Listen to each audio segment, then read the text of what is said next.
And we haven't started yet, so we might want to get into this. Wait. So, Yes, we indeed. return to Logus.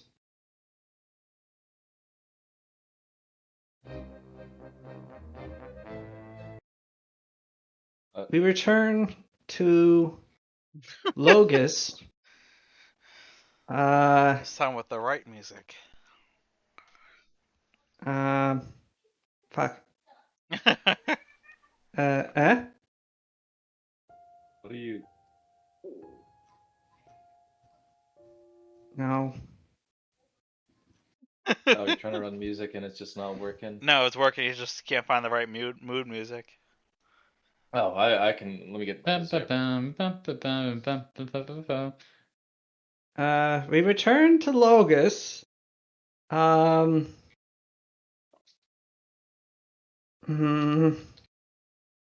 God's house.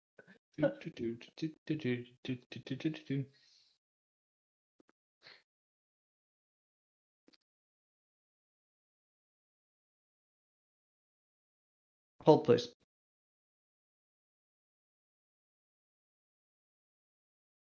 Hey, Rita, Mm-hmm. you see this deer head that's mounted on above the fireplace Let's see. on the right side? Yeah. Mm-hmm. Could you draw like a little fancy gentleman, like suit beneath it? It's A like deer or an elk? it's like a moose deer thing. I think that's pretty elky. That's like a mix of Okay. antler shapes in there in the middle. There is. Let's see, elk. And you're like always like one incident away from being attacked by deer, right? If I remember right. Tomb. What? Tomb. He's always talking about how deer are outside his house. Caribou, maybe. Guess it'd be caribou. I like I don't know. 5 deer outside my house like a few weeks ago, just chilling. It could be. It's see, like the back horns are distinctly moose-like. Yeah, they're very wide, but they're not quite there. And that shape of head is definitely not moose. It's also all. definitely not a caribou. No, You not seen caribou. They no. look like Yeah. little idiots. Yeah, I like them. They got a kind of a dork face. Does an elk look Yeah, like? I always forget. Elk. Oh yeah. Oh, it could be an elk. Well. The spots though. Yeah. Spots are very deer. Well, spots just mean young. So maybe young elk have spots. I really don't know. Oh, very nice collection right there. Look at those guys. Oh yeah. Just They're hanging out. You better be careful at night, fella, because we're gonna be eating leaves out here at night. Oh, this is nice. I didn't realize there's some actual just like whatchamacallit, open use music on here instead of just his own compositions. So yeah, it's just like a fancy suit underneath them. Oh, like a nice gentleman's body underneath that deer head. Yeah. It's just like he's hanging out, like he's surveying. He's not the host of the party, but by God, if he's not the most important man there. Oh, absolutely. Maybe his arms are crossed and he's just sort of standing impressively over there. One arm crossed, holding the elbow, while the other one is holding a little martini glass. Ooh, yeah. Or like a nice glass of red wine. Just like a little, not you know what I mean, like the deep glass, the wine glasses. Yeah. But he's holding it between his, you know, like that you hold it in between your middle finger and your ring finger. I know this is getting way more detailed than we'll but you know, but just mental picture. Yeah, you hold a red like that, absolutely. It's kind of like a little swirl. Oh yeah. And he's got his back to the fire. Yeah.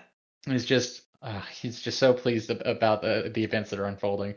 Absolutely. He's got some stakes and some kind of business going on. It seems to be going well for him. He's silently debating on whether or not he wants to buy a round of the finest of wines for this room. Well, now let's not go crazy. Just remembered the kid in the barrel. And shit! Oh yeah! Oh no! The kid that I used a level 6 spell on. Oh, it all comes crashing back down, doesn't it? Oh it no! It does, because we return to Logus, where you all have made the astonishing discovery that instead of stealing a barrel of exceptionally expensive high-end gunpowder straight from Montfaucon's, you have instead essentially kidnapped Marco Fitazzo, the nephew of Rodrigo, the son of Rodrigo Fitazzo and the nephew of Pascal. Marco is currently in the process of blackmailing his uncle to let him go on an adventure with the rest of you.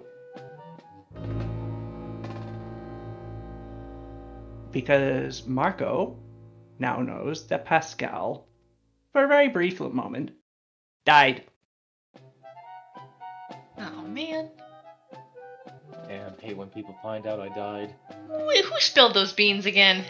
Gosh darn it. I actually Pascal forget. It may have Pascal, actually been yeah. Pascal. Oh, Pascal that spits. big lug. Yeah, he did it himself by accident.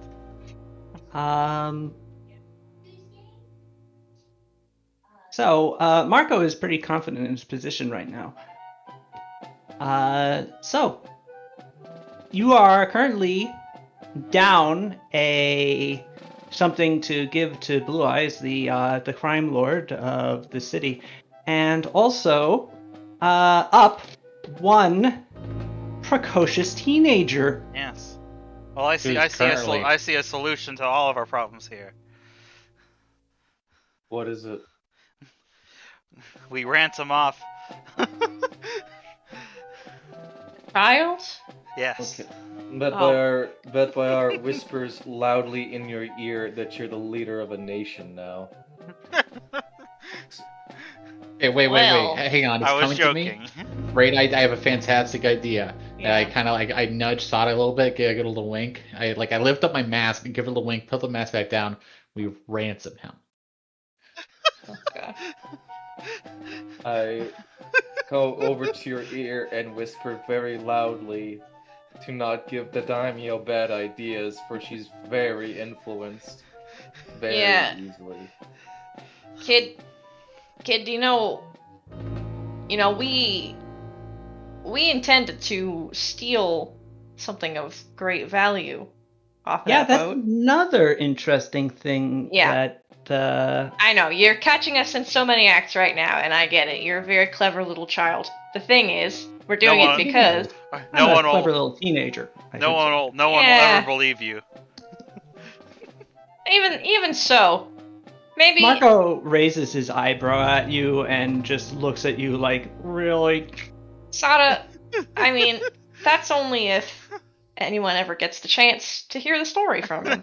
Are you saying to making motions as a little choking? No, I think you guys are right. I think we should sell this kid to crime lord. See, the thing, what? kiddo, and Pao kind of leans down just a little bit. She's pretty short, so she doesn't have to lean down very much at all, actually. No, But Marco's about your height, actually. Yeah, Then it's kind of a shoulder to shoulder. Then she kind of lifts her chin a little just to get that little bit of height and seniority, and she looks kind of down at him. Like, you're worth something. And a crime lord, we don't want to get on his bad side because they have a lot of power. They can do all sorts of things, And when we're when you're in our line of work, there's a lot of dangerous stuff that happens, and I don't want that, to fall on my head. So maybe we should just He wakes up and Paulina, roll bluff. Oh, my bluff is so bad is the problem, but I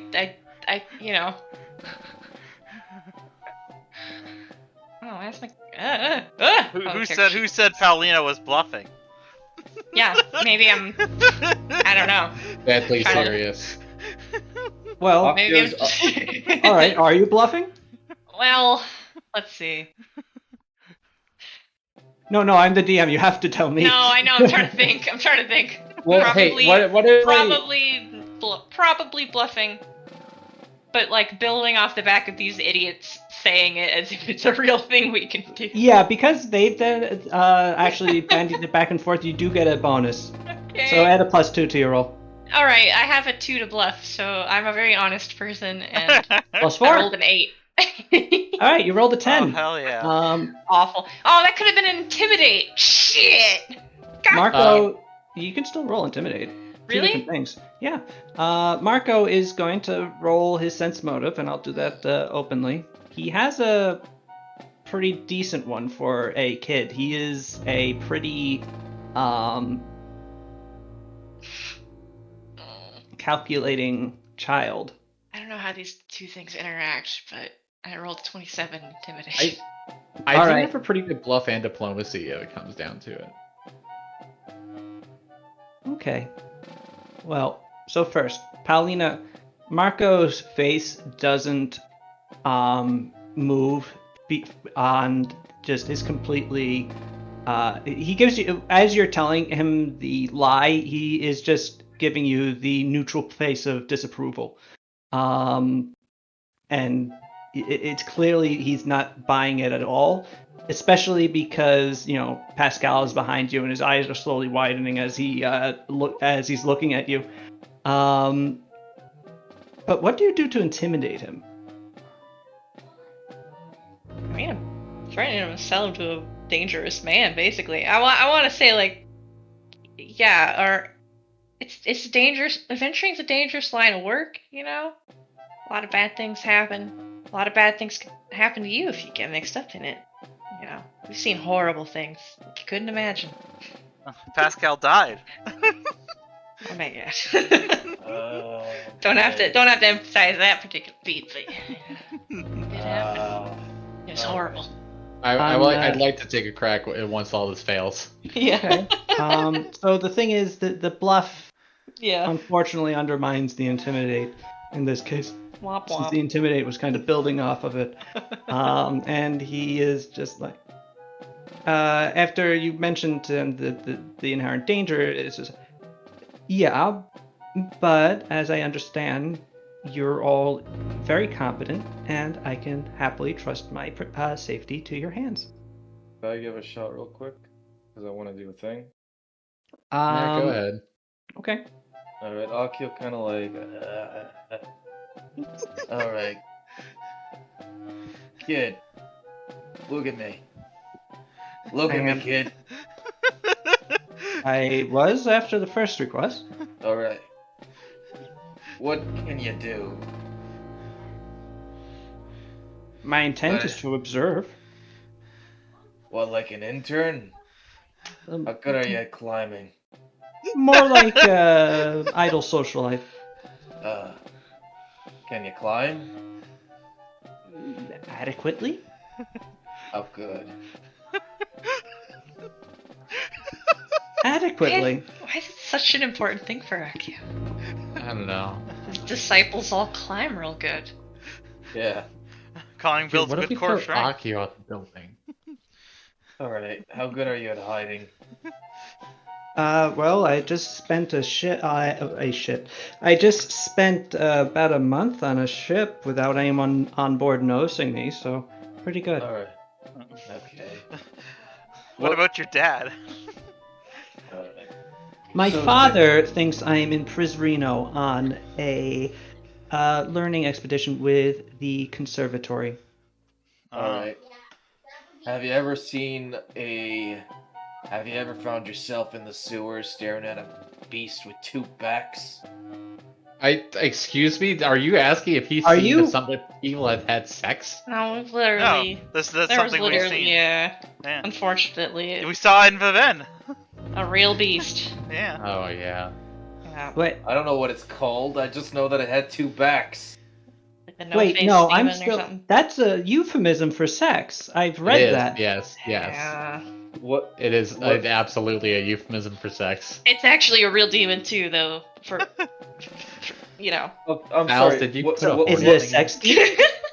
What am I saying that's the euphemism? Well, Beast there with was, 2 backs. we saw Beast the with beast 2 backs.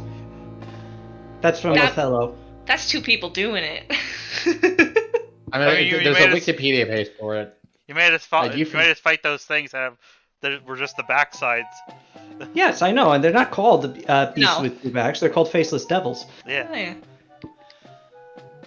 I'm turning red so hard right now, so I'm gonna just pass it on to Jake. That's wonderful. I mean, hey, they can be described as beasts with two backs, though, can't they? It's entirely accurate, unfortunately. Yeah, it's not untrue. Man, it is from Othello Act 1, Scene 1. That's like right there at the beginning. Along with I Hate Them More. How do I? How is it possible that? This was possible that almost everything I said to you this. Yes. This was Sal's long con. Yeah, no kidding. He set up those dominoes and he's just been waiting the whole time. All right. That is Keikaku. Keikaku means plan. Thank you. Take it away, Jake. All right.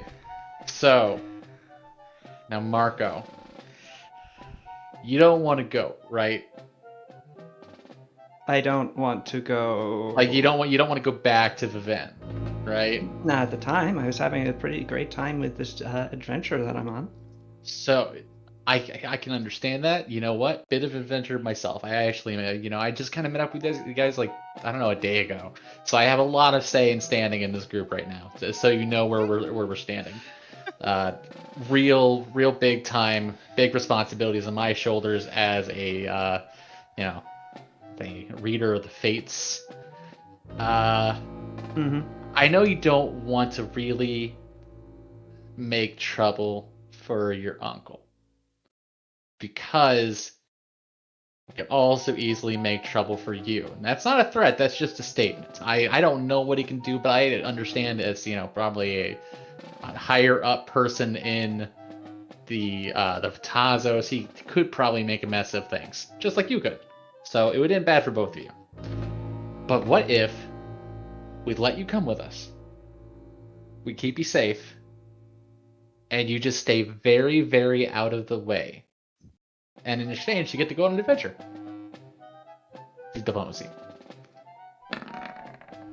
It's a good diplomacy. Deal. I turn to everybody else like, No! He's not. No, hang on, Pascal. But just, you need to think about this. He is right, because he could very easily make it very difficult for you, Pascal. And also, just saying this as your new best friend who cares about you very deeply. He could very easily die in the line of fire. He sure I care about Marco's well-being, and also Marco's threat to me is a little bit limited when you consider, Marco, that I am going to tell your dad that I found you hiding out on one of his ships, miles from home, when you were supposed to be in Prisrino. Yes, well, that seems more like mutually assured destruction to me, so I think that'd be bad for both of us. However, the situation where I just got to go on a trip with you and nothing bad happens and I get to go back seems best. I think it's reasonable. He's a young kid, Well, he's not a young kid. You're a teenager. How old are you again? I am 14 years old. Yeah, if anything happens, I could just have another. I mean, Akio, he's not. Is the thing. Pascal whirls on you, and actually, in that moment, you realize that, oh wow, Anebans do have really big teeth, don't they? You'd never have an Aneban. You'd never had a Aneban snarl at you, or perhaps you have, but you haven't had Pascal do it. And actually, as it turns out, he is quite intimidating, isn't he? Okay, I guess I'll go sober up now. Then you fall back asleep.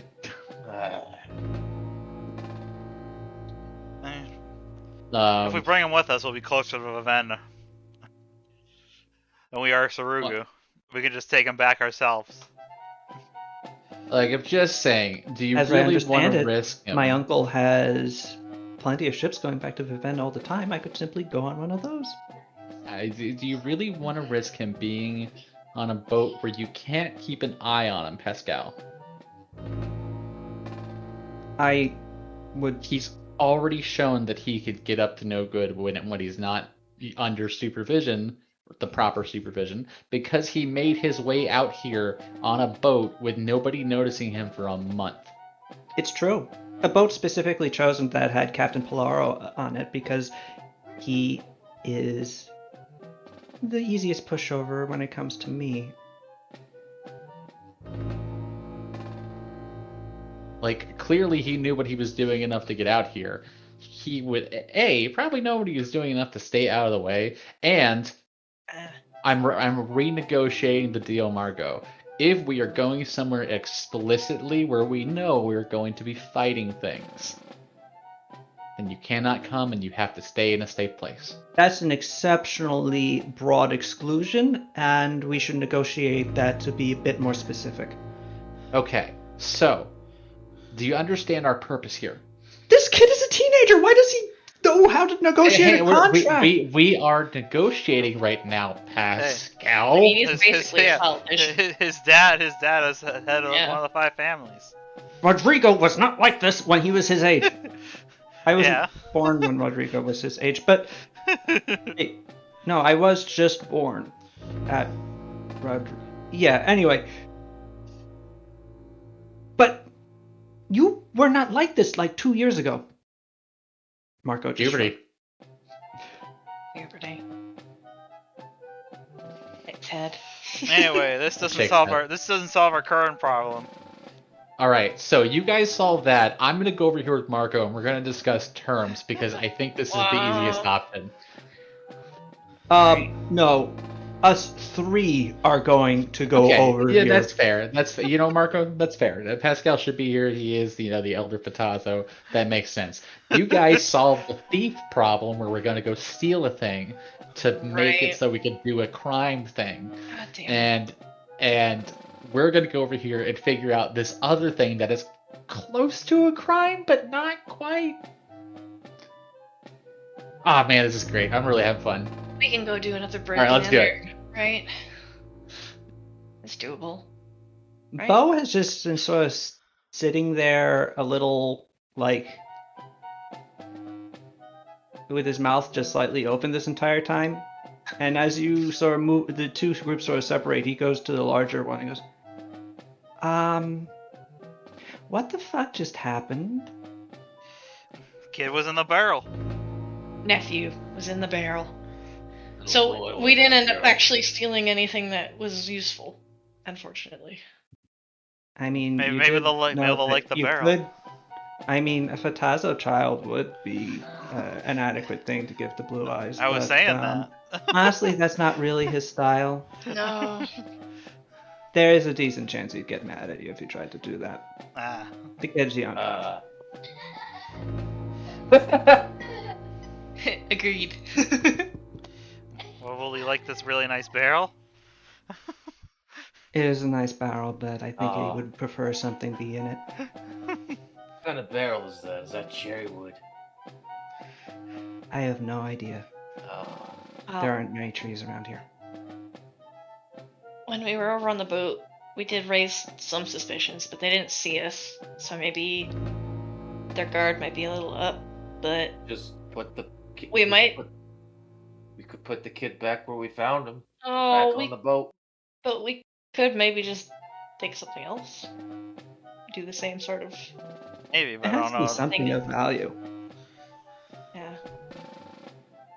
What would he value? Do you know? Gold. Well. Yeah. Wealth. Yeah, okay. Honestly, just currency would be better than trade goods if you can pull it off. Unless it's like immediately practical trade goods. Like if you have finished goods like carpets or stuff, then he'll like that. But if you just like try to give him bolts of cloth, he'll be like, oh, how nice. Now I have to make something with these. I guess we can go check the ship again, but I don't feel like we're going to be able to do it again. Boxes. Do we have anything of value on us that we feel like parting with, and we can just say it was on the boat? I ain't parting with my literal suit of gold, just letting you know. I mean, we could just give him a bunch of money. How much money is a lot of money? Pow asks genuinely. losing all understanding of what money means. You remember that bag you gave to the kids? Yeah. That was a lot of money. Oh, I could just give him that if he wants that. Is that enough? I mean, I don't really know what his gains are per day. Yeah. So. What would impress him, I guess? What would he be happy with? Not like Bo he needs a sort of receipt to say that it wasn't a boat. sort of backs up and hops his butt up onto one of the dancing tables and ends up in a sort of seated, half standing position as he pulls out a book and starts paging through it.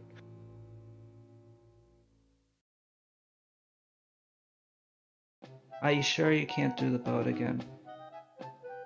I don't know. We'll have to look and find out. Yeah, we could, unless they've, I don't know, increased security. Or... Because I have a chest that I could put money into, and I know that the boat, well, it probably had like 3 chests on it. Okay. How much money goes in a chest? Well, if you just picked up 1 cash box, that would hopefully be enough. And that would probably contain somewhere in the neighborhood of 5,000 silver on average. But this is a Viennese ship, so it might be more, might be... and also, you would think that there would be some Viennese currency, so if it ends up being all Sarugan currency, do you have, like, Viveni to put in it? No. I mean, we were in Viven not a super long time ago, but did we make money when we were there? I don't remember. At points, you did have cash. Might have some coinage, local. but I don't know. Yeah. But you would suspect that you don't have just straight up a ton of Viennese currency. Like as coin compared exchange to we could go oddities. to. All right, let's go. I mean, they are, but they're run by Oh, yeah. Blue Eyes. That checks out. Alright, let's go scope out the boat again, I guess. Yeah. Our eyeball is busy, but we have eyeballs. I have eyeballs. Yeah. Yeah. 2 of them. Okay. Okay. Oh, it's good. Good luck. Well, I guess I'll go into babysitting mode. Control You guys that have fun. Control that 14-year-old. Yeah, I'm sorry about that. Oh, it's no problem. I haven't had a kid in here in a long time for probably obvious reasons. But, this could be fun. I hope so. Let's go, I guess. I don't know. Let's go. It's not long before you are back in front of the Fatazo vessel, it now being about 3 a.m. Actually, more like 4, excuse me. The hour having grown quite... Well, it's starting to edge towards the early morning instead of the late night. And indeed, at this point, a couple of the earliest risers appear to be beginning their day. Oh, at 4? Ugh! There's stuff that has to be done. It's only people like night soil collectors, that sort of thing. But yeah, it is still dark. The ship still appears to be patrolled by those 4 figures. What would you like to do?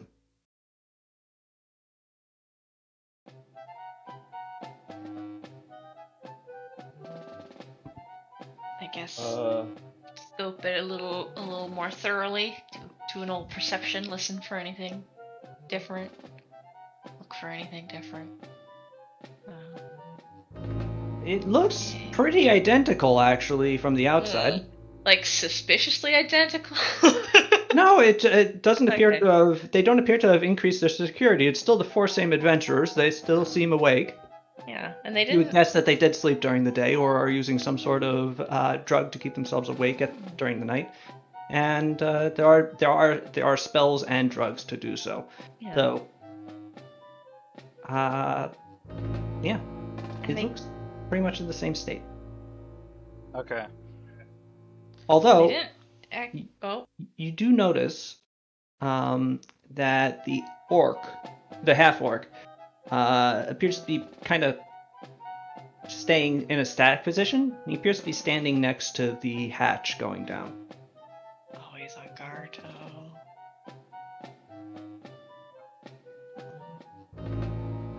It's not like a window we could pop into or something, is there? Nope, What the heck? hatches are battened down Can't be unbattened? Come on. from the inside. You could try lifting up one of the portals for the ballistae, but they're not likely to be totally silent, and there is no grip to like pull them open from the outside. They're not intended to be opened that way. I am incredibly weak. Yeah. Okay. How do you want to do this? I don't know. Could you sneak by a guy that close while you're Maybe. invisible? But I don't know how much sound the thing might make. Oh. Yeah, it's closed, isn't it? I was able to sneak it last time, but...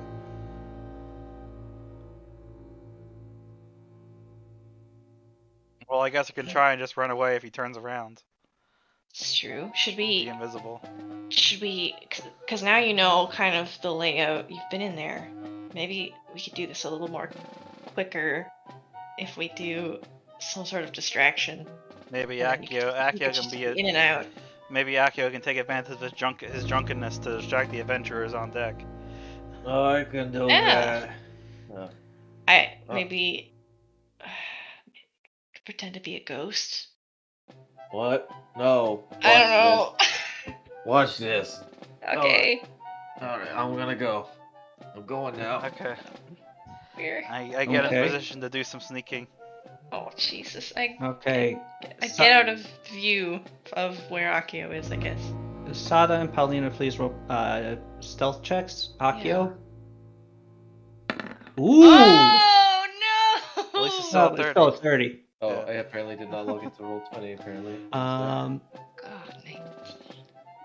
Alright. Paulina and Sada. Sada, you're kind of phoning it in. You're not really impressed by these people. Well, even though perhaps you should be, considering that that elf clearly knew there was something up. And indeed, as you two get into hiding positions, you hear a voice from the ship go, "Hey! What? I thought I saw someone on the docks. They looked like they were hiding." And of course, at that point, Akio starts walking up to the ship. Goodness. Akio, you're up. Hi. Hello. I'm Takio, the traveling juggler. The Minotaur wizard and the elven cleric look at each other. The Minotaur is saying, "Well, I think we've found your person. Perhaps." Hi. Hello, ship and its crew. I'm Takio, and I'm a traveling juggler, and the city's on lockdown, and the bars kicked me out, and I can only imagine why. Look, we're it's 4 a.m. There are people sleeping beneath us. Can you shut the fuck up and go away? I just really wanna put on a show. I haven't been able to entertain in about 6 hours. And I really wanna hear people clap one What's more going time before I The die. Minotaur lifts up the gnome to see over the edge of the ship. Oh. Well, wait, he wants to do one last show before he dies? You have are you dying? Do you have cancer or something? What's up? Do you have a disease? I'm dying of sadness. Oh. It's why Say. It's why I drink till I can't think no more. Oh, it's like I used to be able to see my student who I used to chuck off the roof. He died. The three of them look back on the ship and go, "Hey, Bordo, could you hold it down the fort for a few minutes? I think we have to do an act of mercy here." Oh God! Sure. And the three of them go over to the gangplank. They lower it down. They walk off it and walk up to you, Akio. Okay, let's go someplace a little bit more quiet, and you can put on a show for us. Heck yeah. You'll love it. It's the act of the century. Alright. Where do you lead them, Akio? Oh my god. I kinda still wanna be in view in case something happens. So we're at the dock. Is there any place that would be like... Well, you know where the affair. Well, let me see. It was Sada and Akio clearly who went here, and as well as Pao. And presumably large Batbayar would be here too, while Batbayar and Thurman stay back. So Bedbayar and Thurman are like they're nearby, or are they No, like literally far? Batbayar and Thurman are in Bo's bar. It's really the only person that who's just sort of like in a back alley is large Batfire. So I guess I would lead them. I'll have it so that large Batbayar has put on like the disguise. So I think you or did we that could yesterday, but I forgot to write it down. yeah, I think I'm like a beautiful orc. Oh wait, You but were that an was orc earlier, but I thought you took it off. if I did, it was.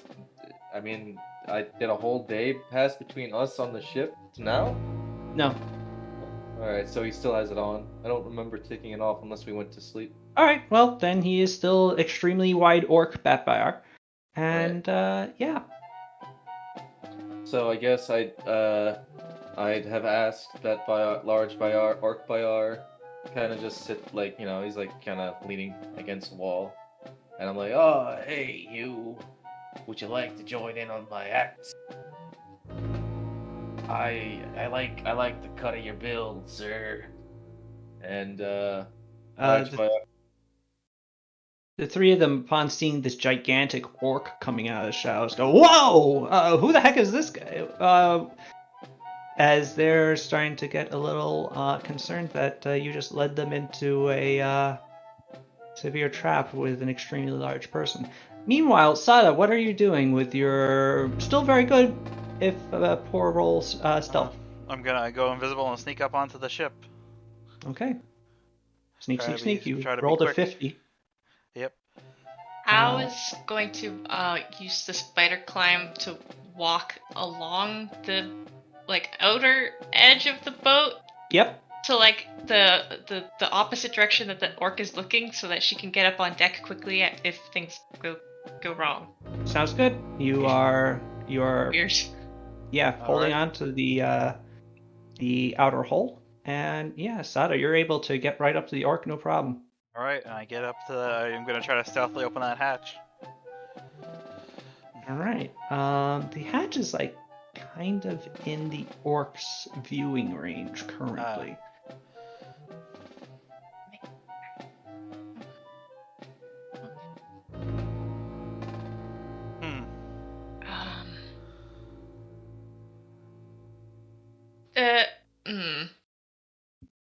A hat of disguise makes you look like a different race and also costume, right? You can do costume and stuff. Mm-hmm. Oh, what's the spookiest thing I can look like? The captain. I don't know what the captain looks like is the problem. Wait, do you? Oh man. I think only. Okale is the only one who saw him. Yeah. Shit. But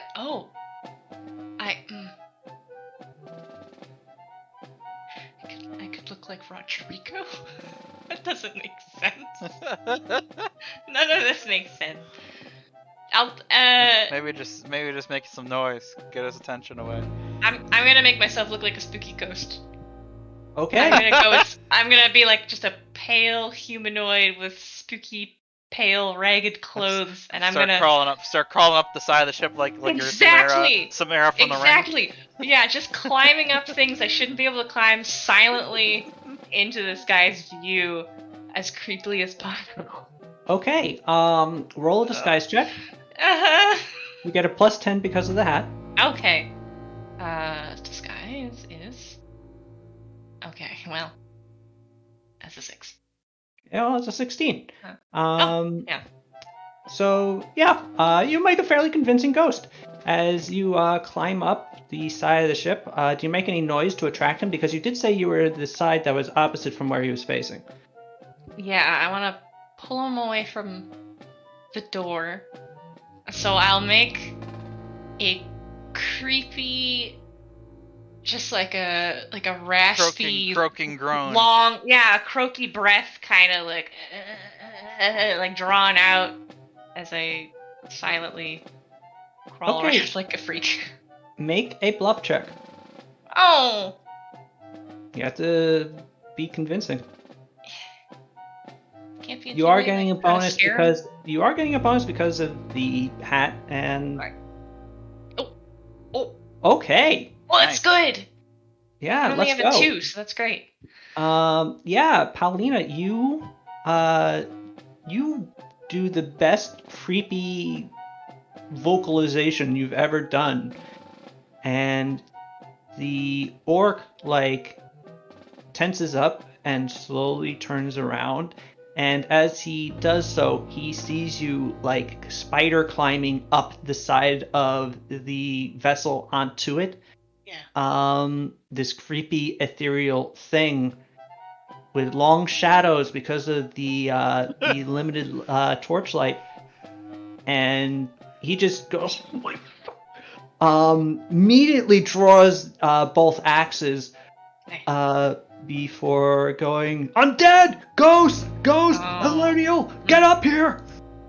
Oh, they're coming up? Okay, yeah. Good.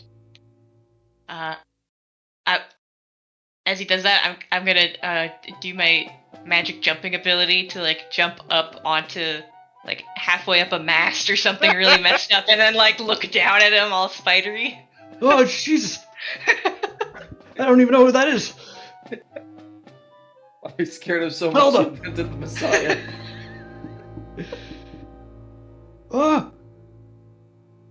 The orc is well and truly distracted at this point. Okay. Yeah. Can I make my attempt? Yeah. Okay. Oh, shit. Ooh. What the fuck? Well, yeah. The door creaks and opens and closes. However, the orc is aware that there's a ghost looking right at him, and objects randomly opening and closing in this sort of haunted situation is pretty par for the course. So he just it just adds onto his situation as he goes, oh Jesus.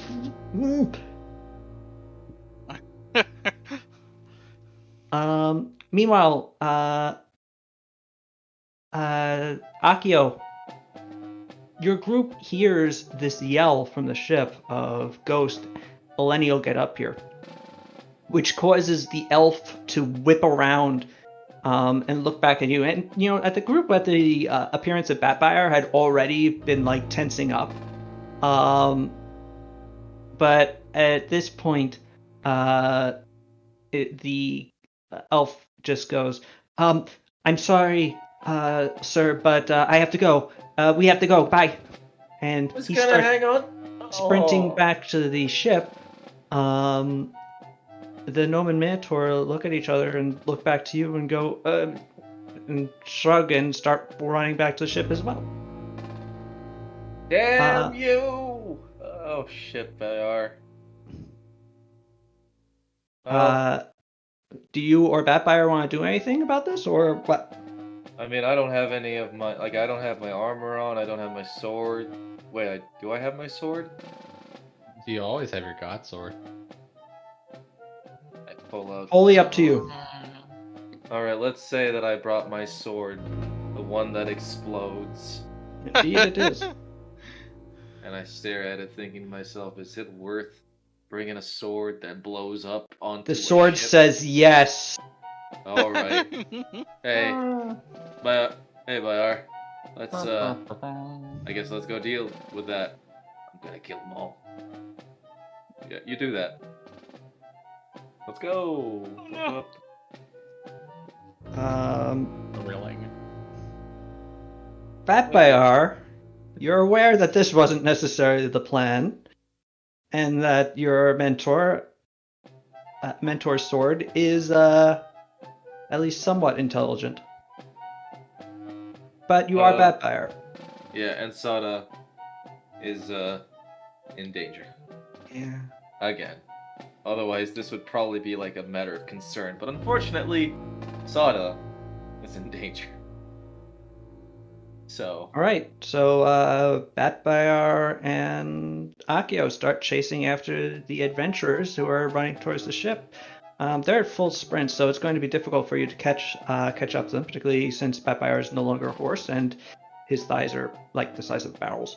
I guess it's also, I guess Batfire would be smart enough to be like, okay, let's, while they're occupied, also take the time when we catch up to see what is happening on the ship.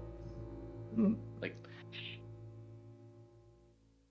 otherwise, I guess I'll improvise when we get there, and they're like, oh, why are you guys here? Sada, you are invisible. I don't know if Yes. you are at the second door by now. Okay.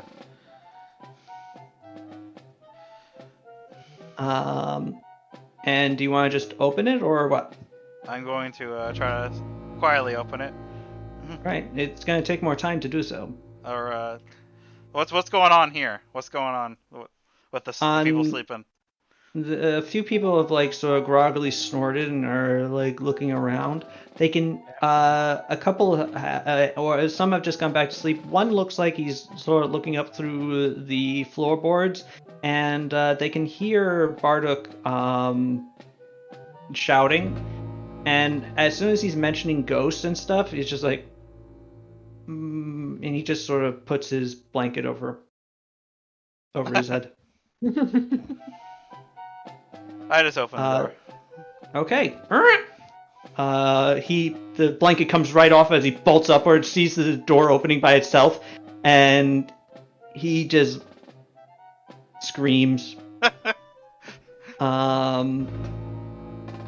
The other people in the room sort of start waking up, and a couple chuck things at the guy who's screaming, but he's pointing at the door and shouting "Ghost, ghost!" And they also see like the door sort of flipping into this position, and that the door up top is open. A couple of them start running up onto the deck. But Sada, you are in the hold, and Paulina, you are still looking at this guy, like a weirdo up on your perch. Yeah.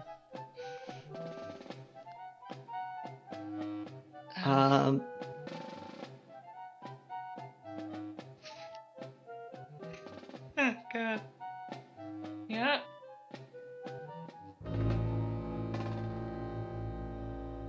Would you like to do anything? Besides being creepy? Yeah, you could do something even creepier. I don't know. Yeah. I have kind of a wacky idea, but I don't want to cause more trouble for Sada. But I assume she's already in there. Mm-hmm. I hope she knows where she's going, because she's already been there and she knows where things are. So I'm just looking at some stuff really quickly. Okay. This could be a bad idea. There are no bad ideas. Maybe it would be really fun. Okay. Double check this. Free action. Need not be consecutive. Okay. in my ghostly pose up there, I'm going to click the boots of speed to give myself haste. Okay.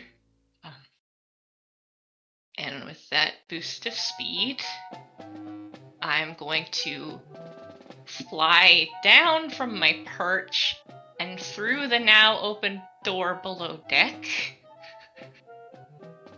If that's possible. Yeah, they're both open. Okay. Holy shit. And when I enter the door, from my bag, I have taken out, let me double check what these things are called. It's something stupid.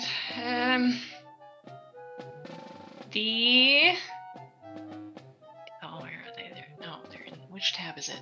Oh my god, this one. Yes. The stubborn nails that I bought for fun. For fun. And I will use them to close the door behind me and keep it shut. What did stubborn nails do again? I remember laughing. They just, you can just push them into surfaces like they're basically butter, and they will hold things in place, and it takes a DC 20 strength check to remove them, or a DC 22 if it is a door that's being held shut.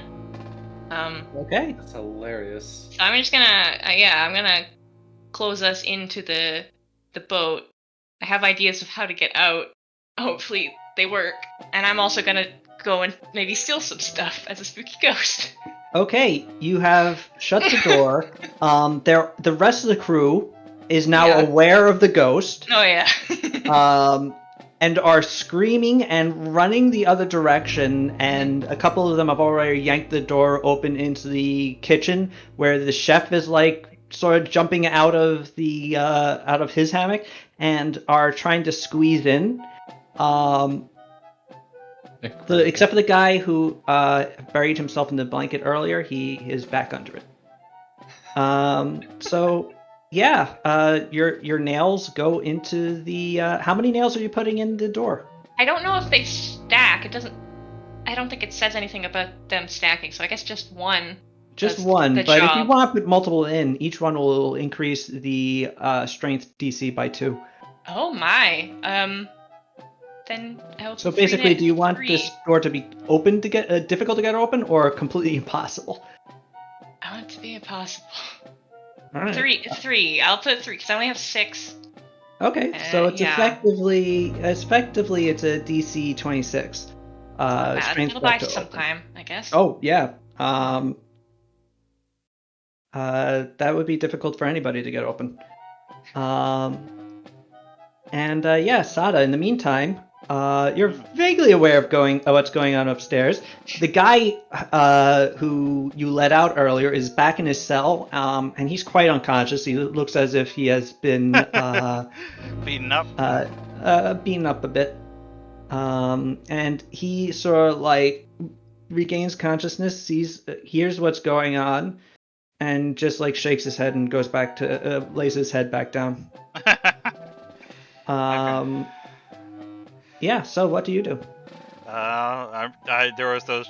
I saw the cash chest down here earlier, right? Yes, they Yes. are behind the gate. Ah, okay then. Can I get through the gate? If you want to roll a disabled device to unlock it.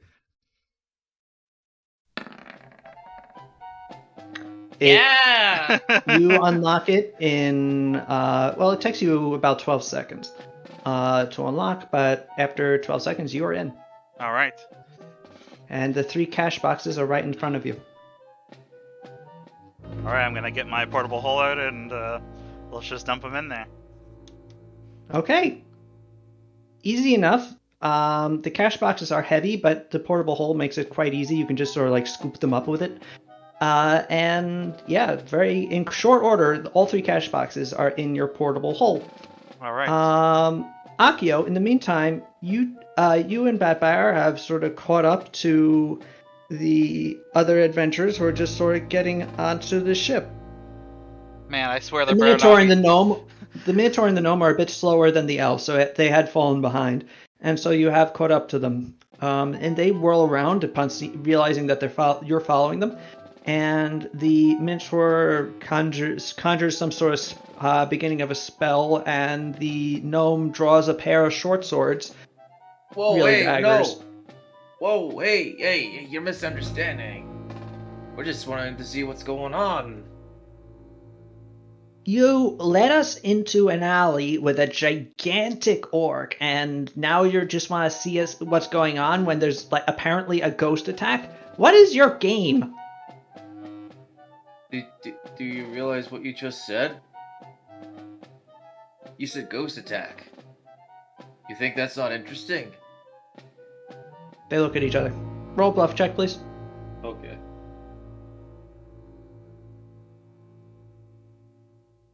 Akio? Damn it. All right, they look at each other. Yeah, okay, fair enough. You stay down here and don't follow us onto the ship. I don't think the gangplank would support him anyway. And the two Wow. of them Rude. make their way up onto the ship. Am I able to even grasp what the hell is happening? Sort of. You would. There's apparently a ghost attack, so you presume that something Sada and Paulina are doing is in that vein. Yeah. So I assume they haven't been outed. We should have really came together and talked about signals, cause yeah, this is I guess we'll keep watch and I don't know. You also hear a fifth voice on the deck now, Akio. A Viennese accent shouting, "What the hell is going on out here?" I shout out, "Ghost attack!" What? Who is that? No, there is a ghost attack. That is just some old guy that came up and wanted to juggle for us. I can't get the hatch open. What? What do you mean? This is... You need help? I scream. That orc is really strong down there. I'm really strong. No, like... Pornook, this guy is... He's really big. I'm really big. No, Bordook. Do you need any help? This guy's really big.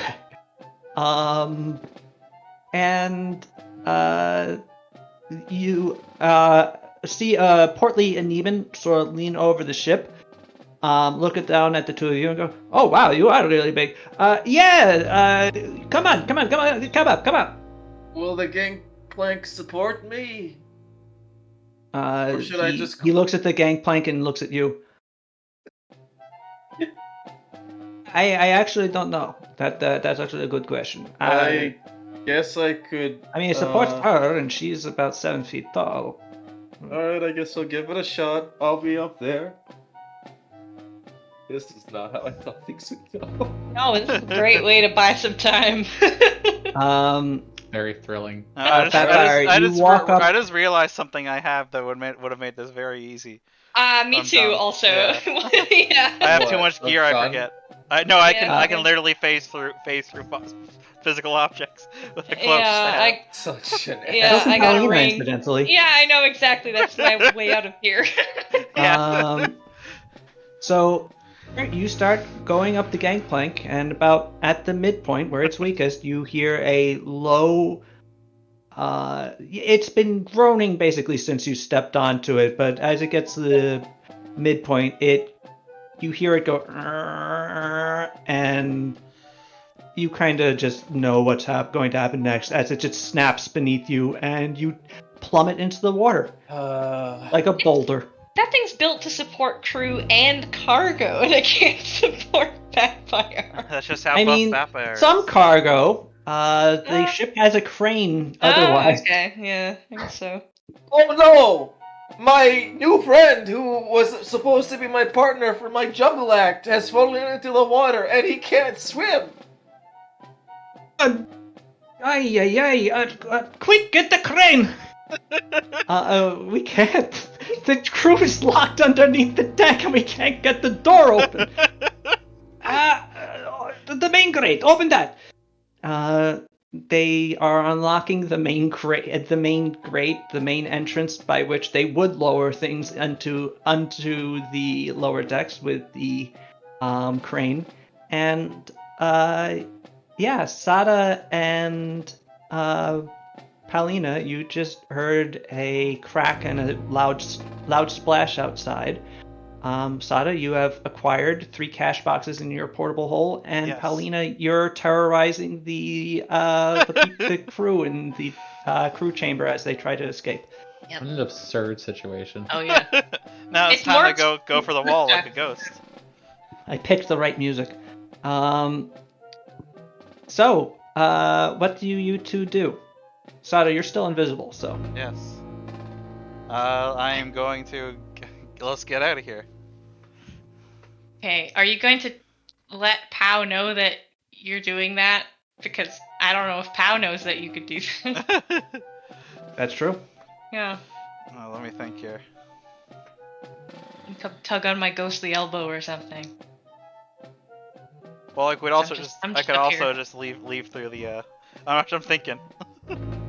Like either way, we can leave through the solid walls, Yeah. either together or separately.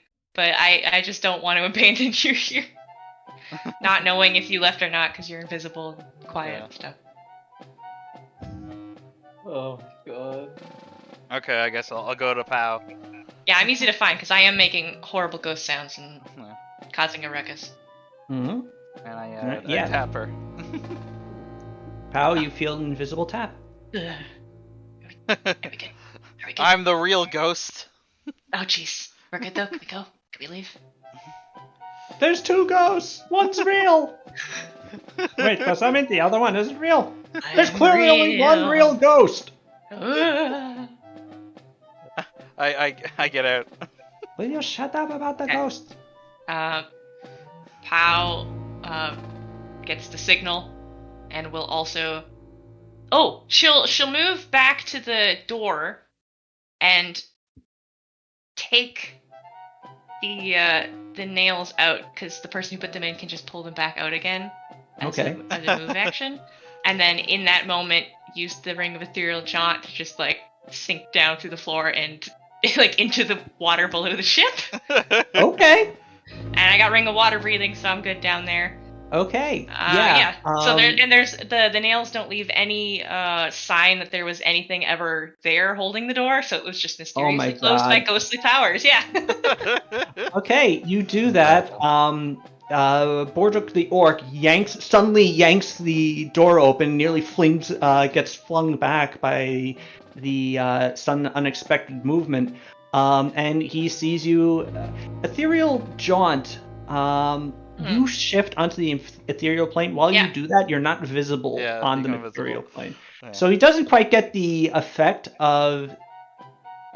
But he does see a ghost. But you know appear in what? front of Fuck him. it. We'll say he does. You sink into the ethereal plane downward, staring at him. Oh, I was And- happy being invisible, but I like that very much. And you are off of the ship and able to then just sort of move out of the ethereal water back onto the ethereal land before your jaunt ends. And you see Akio shouting about his new friend who has fallen into the water and can't swim.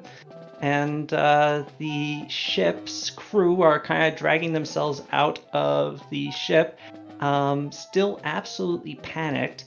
And at this point, guards are starting to run over as the apparent captain of the vessel is just beside himself with what is going on. No, really, you see 2 of them. Are you going to hang around for Batbayar to be extricated from the sea? Or rather, Batbayar, are you going to extricate yourself from the sea? Because we know you can. I always, Betfires like, no, it's alright, I actually know how to swim, stranger, that I do not know. And I guess I don't know, I hope the dock has a, Dock has ladder. pilings. You could try climbing out. I try to climb, oh, yeah. Here we go. The moment I've been waiting for.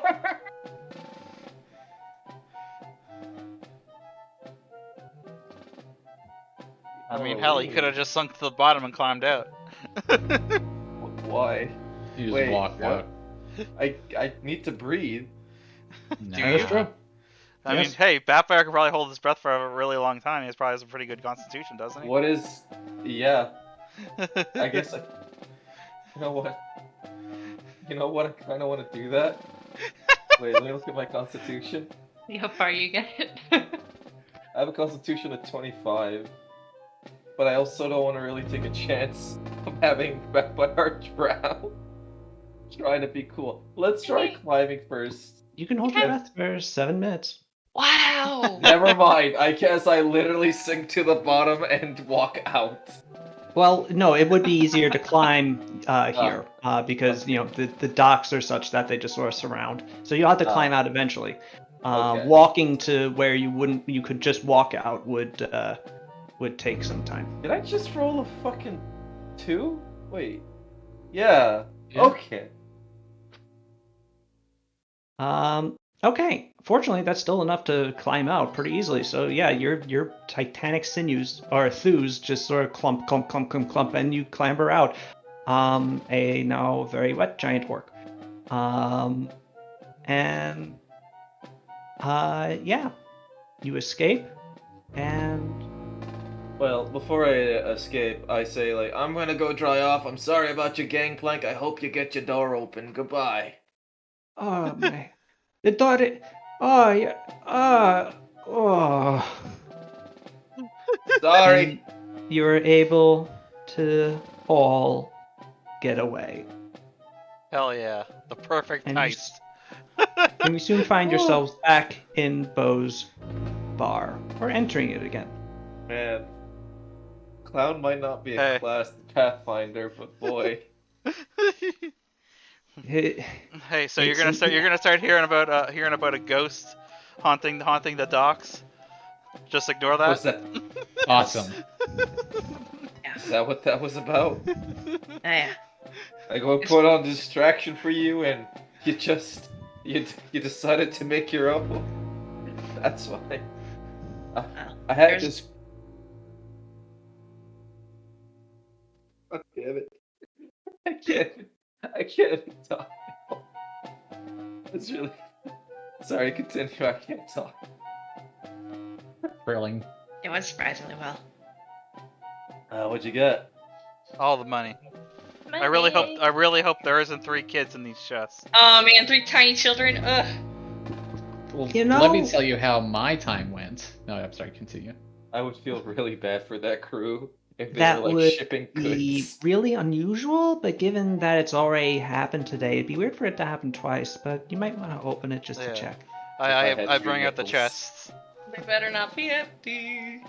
Alright, you're able to open them after some time with your thieves' tools, and yeah, they are appropriately full, with very organized stacks of coins arranged go. in rows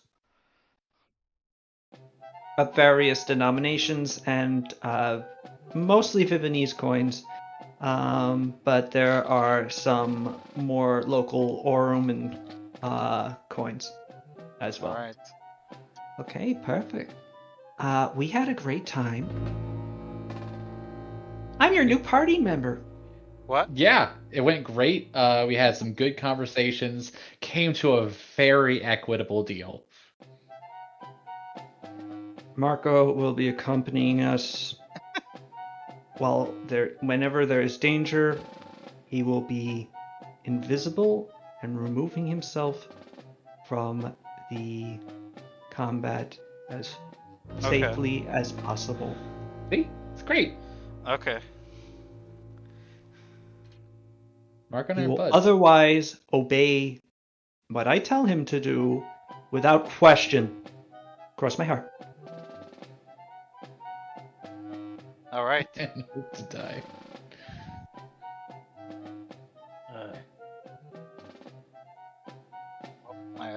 I store the chests back up, I think. Okay. I'll go let Blue Eyes know that you're ready to meet. Right. Be careful with him. Just be respectful.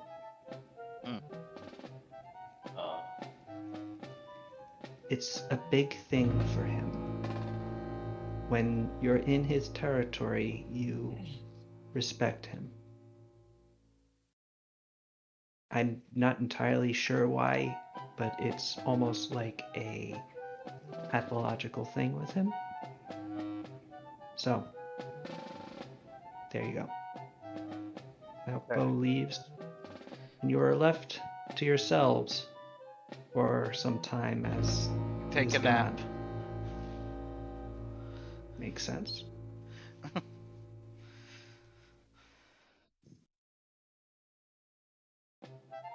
How? What do you do?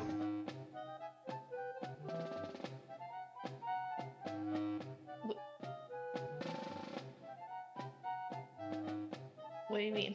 Take a nap? Freaking I'm tired, just man. wondering. Yeah, while the you have some time to yourselves. But yeah, a nap is It's like 5 in the morning. yes, Yeah. yes it is. We've had like 2 rowdy adventures. I want to take a nap. Makes sense. We think heisted my the same favorite- boat. Heisted the same boat twice in one night. It's just too much stress, you know? My This favorite whole thing. thing. My Indeed. favorite thing. Why do these is- things always happen? My favorite thing is that Akio was not able to go on the boat the first time because he's not a sneaky boy, so he just drunk himself to the point where he couldn't really talk, and then he went along anyways. Dying Yeah. of a broken heart or whatever you. It's so sad. Akio goes to dark places. Dying of sadness because no one will watch him juggle. Oh my god. But Doctor, I am Pagliacci. yeah. All right. Remember So you anyhow. basically pretty much all take a nap after that night of shenanigans. I mean, Locale had a pretty chill night. Yeah, but he's also been up all night. So That's fair, I guess. at this point, even Marco is pretty tired, and he's basically hasn't done anything except get kidnapped. Yeah. We put him back in his barrel so he can sleep. He does not. He does not go back in his barrel. Oh, that'd be the funniest shit ever. It's like, no, I that's just how I sleep now.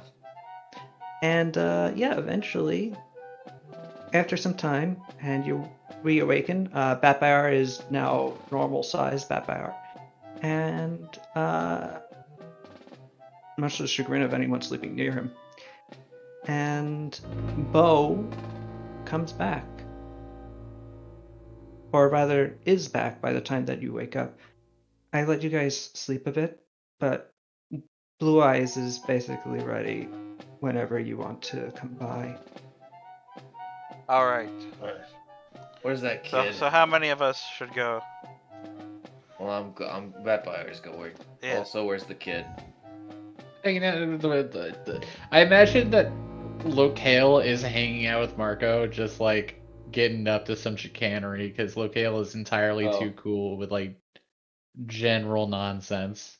I was just Yeah. gonna put the Locale, pendant in front of the what kid. you're learning from this kid, Marco is not a mean-spirited or malicious person, but he is devious. Oh, it's great. And he seems to like to do sort of intriguey things just for the joy of it. He is basically a shitster.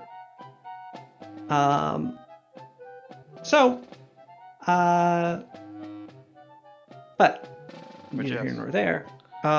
You're able to find Marco quite easily. He's awake before you are, Akio. Oh damn. Oh well. I put on the pendant. What is it? 32? D32. Here we go. I hope I don't become some unexplainable horror that's never been witnessed by man before. Nope. That would be a bummer. You don't. Rather, you become shorter you grow horns, your eyes become all one color, and your skin turns a dusky red as you become a fiend. Oh, I thought it was a tiefling for a second. Oh well. I guess that's... Alright, so... How are my horns? I don't know. How would you like your horns? I mean, given past experience, I would presume that you have antlers. Yeah. Alright, that'll do. Okay. Alright. Yes. Anyway, we're going into this as agents of Sarugu, but with not saying our real names, not revealing that we're all very important. Just that we're working. Yeah. If you want to be impressive, you should bring as many people as possible. Okay. And also, if Blue Eyes has somehow learned, which not from me, obviously, but if he has somehow learned that there are more of you here than what you bring with him, he'll consider that trying to obscure things from him. All right. So yeah, but yeah, we'll go with. We'll bring most of us along. Come up with fake names, everybody. Or I'll take the lead anyway. I'll go by Sakura Hina. Let's do that. Okay. Yeah. Are you all coming up with fake names? I'm just Locale. Yeah, Locale is an A. They call me AK. That's it. Okay. That'll do. What about you, Batfire? Oh, just call me Bat. Are they both drunk? Not anymore, I would hope, but with No, it's always a little. Yeah. Listen, you see the Locale. You see this coat I'm wearing?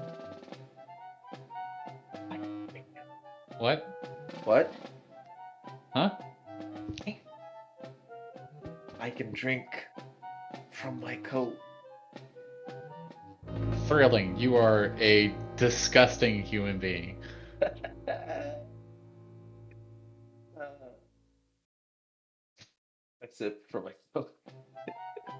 Anyhow. We really have to talk to Akio about his drinking at some point. I'm just a walking eyeball. I think that's That what just it's leaves, called, right? I guess, it just leaves Pascal and Palina and Batfire and Thurman. I've been trying to teach myself like cocktail names. I think a highball is like the combo of a soda and rum. I don't know. Does soda exist? Carbonation. Yeah. Hmm? Yeah. Okay, cool. Alright, I'm going to go with... My name is Luca, I guess. Okay. We're hat of disguising, are we? Yeah? Yeah, it might be a good idea for you guys to have this, guys. I think it would be what? Are you? You're a face and a name. Are you just going in like you do? We only have a limited number of hats of disguise, and Batfire and Thurman are wearing ones. Yeah. I wasn't gonna. I think I can bluff my way through it. Okay. Keep my head up. Got those eyes. All right. Yeah. That'd be fair. Yeah. Yeah. Where are my goggles? We're still pretending to be like Shuri crew, just not the one we are. So I'll do the shaved head half elf that I've done in the past. Okay. My name is Claudia. I think that's Claudia. the name I picked last time in Viven when we did this. Okay. Batfire disguises himself as a elven, sort of aristocratic looking person, and names himself Leaf. And Thurman disguises himself as Thurman, but a half-elf Thurman. He before he is told that he should probably put a little bit more distance between him. And in the end, Thurman becomes an even named Fach. Mm-hmm. Strong name. Mm-hmm. What do you mean, Fach? My granddad's name was Thach. Yeah, it's a pretty traditional, uneven name from Very much so, yeah. Kaltharak.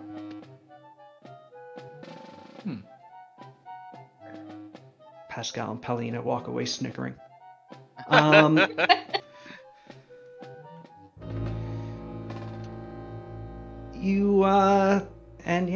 After that, you are led by Bo out of his bar and out into the city. Walking through, you go through the sort of rundown area into the more bustling sort of mercantile neighborhoods through that, and as you go, the houses continue to get, and buildings continue to get bigger, more ornate, larger windows, more of them having glass in the windows, and balconies, accents, artistic marks, until you see the actual, get into the area of the city that is more government buildings.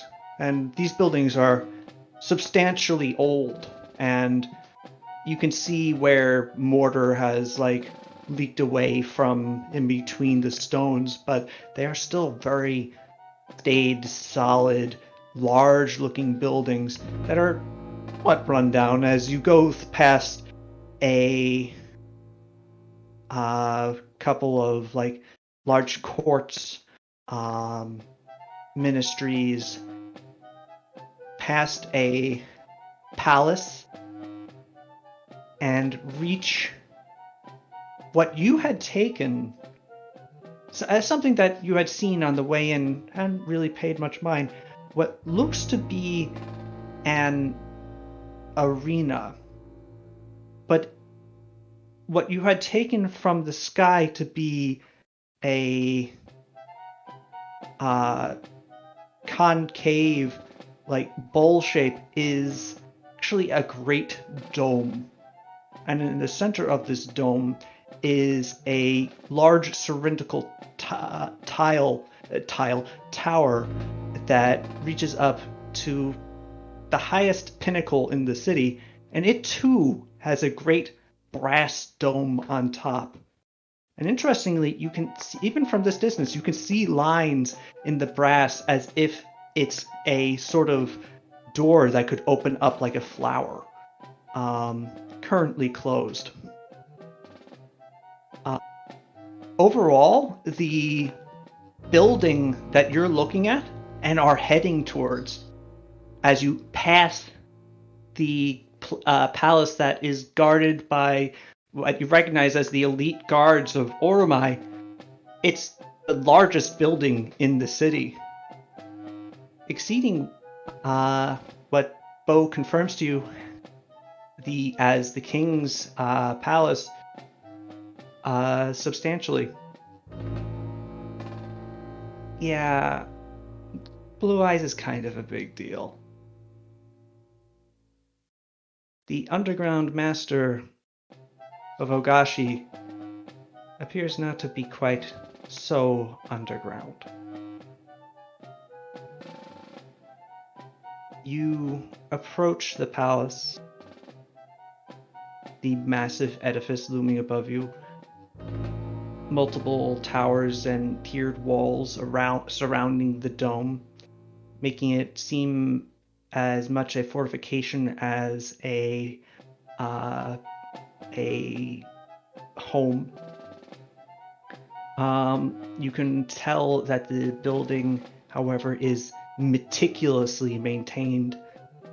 out of all the buildings in the city, the walls especially look quite run down, but even like the wealthy buildings of the city just sort of look like over time they've aged and haven't been perfectly maintained. This building looks like it was built yesterday, and yet you can see where it's been repaired, or there's a slight difference in the shade of stone where maybe a block has been replaced. It's just kept perfectly, and the guards standing outside, a dozen of them, in bright blue panoply, in the same style as the palace guards of the king, but different colors, all blue with golden accents. 6 stand to a side of the great doors that open before you and allow you in to a hall that is practically entirely gilded. The marble floors of are tiled with golden lined separations between the tiles. But the tiles themselves are massive, each of them about 4 feet aside, and perfectly set with nary a deviation.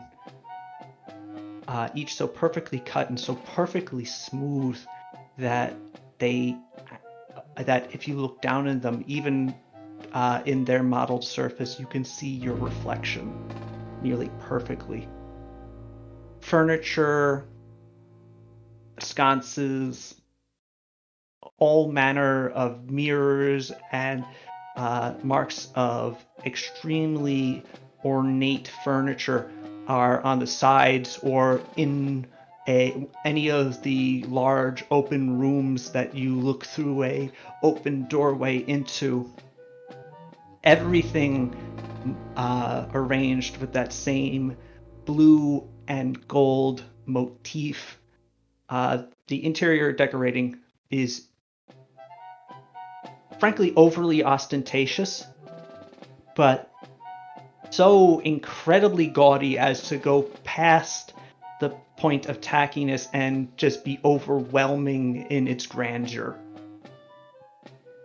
I feel like what we've brought is a drop in the bucket for this guy. Is this going to impress this guy?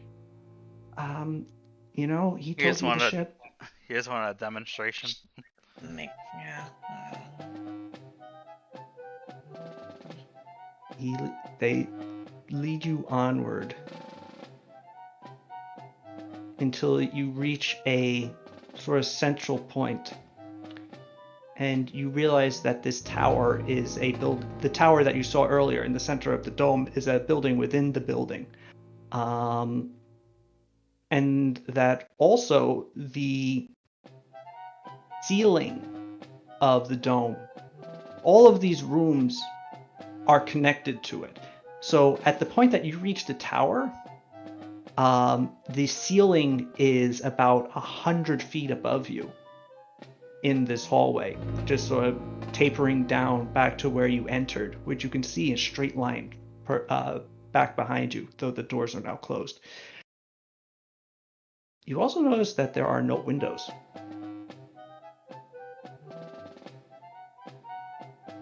But at this point, the rooms and halls are so large that you feel like specks within them. They are colossal and yet still sumptuously decorated. Each inch of every surface is bedecked in gold or lapis lazuli or some sort of fine papered wall art. All of it just overwhelming in its scale.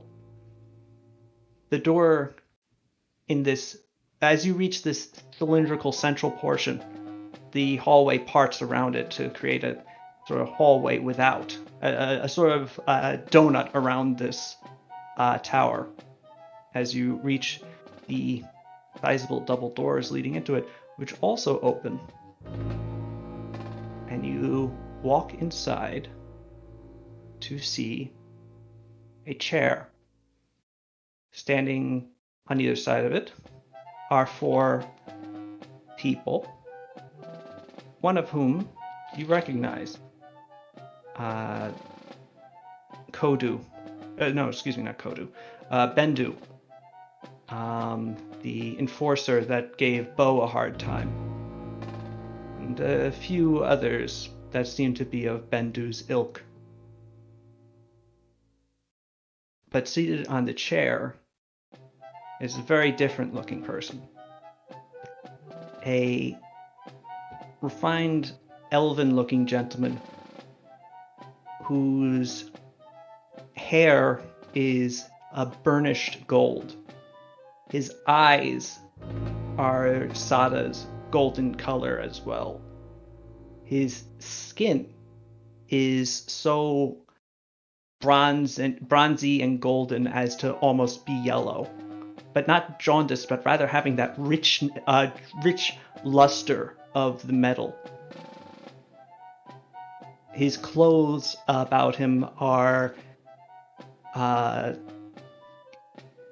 well fashioned and tailored to his body. A sort of floaty blue cloak of a sort of sky blue that flows over his arms and are connected to 2 rings.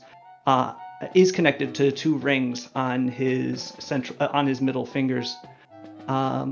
His body, a sort of long skirt of the same color. His torso covered more in a fine mesh, revealing the same golden flesh that sort of runs down in a very deep V taper. And he stands as you enter. He's about 7 feet tall. And says, "Welcome, Scions of Sarugu. I am told that you wish to speak with me. I am Blue Eyes. Welcome to my home." Sada Sada, bows. actually, Sada, Oh, yeah. before we continue,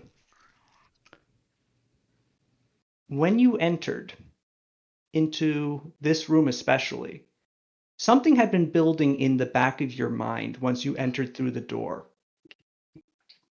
Something you weren't familiar with. Something that you've never really felt before. An unease.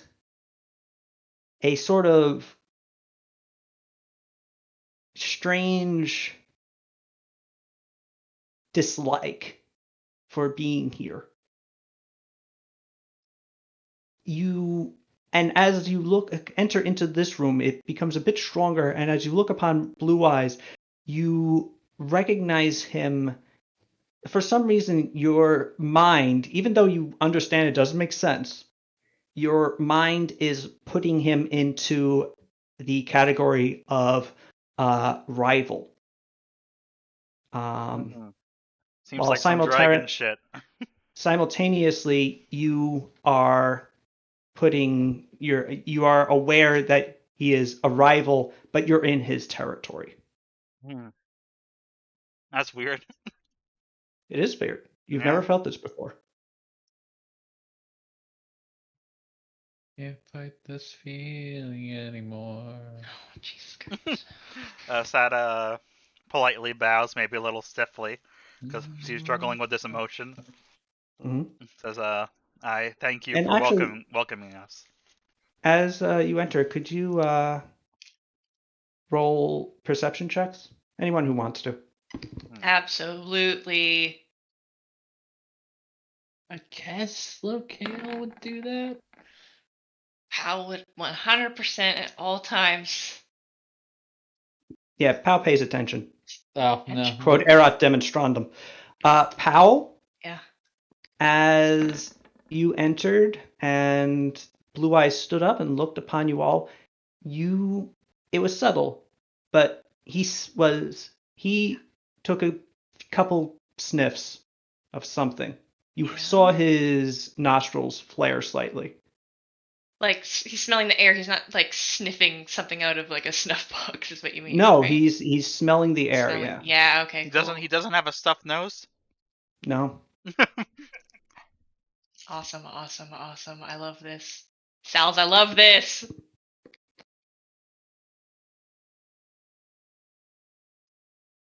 May I have your names? I've given you mine. It only seems right.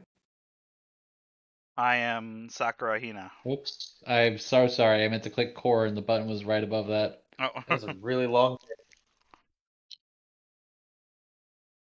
Sakrahina. A beautiful name.